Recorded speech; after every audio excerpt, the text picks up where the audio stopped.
If you could do one thing over again in your high school years, what would it be and why?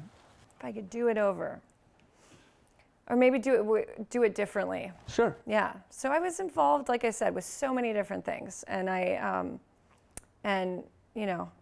was fun and engaging. But when I look back and I think about people who are in high school today or college, and myself at that period of time, I wish that I had started a business.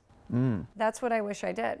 Not a business necessarily that would turn into a Domino's, pizza empire, but more the experience of starting something and learning what it's like to be an entrepreneur and learning about just the basics of, business, and profit and loss. And I don't think there's any substitute for real world experience. I love school, but there's just, you can go to business school for 2 years, or you can do 3 months in an internship at Procter & Gamble, which is what I did.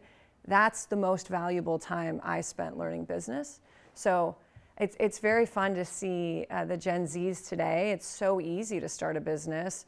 You go on Meta, you can place ads, but I think there's incredible learning in what it takes to start something, and then to go through the challenges and the personal reward. For more information on the innovations shaping our world, visit tomorrowsworldtoday.com, check out the Tomorrow's World Today Facebook and Instagram pages, or subscribe to our YouTube channel.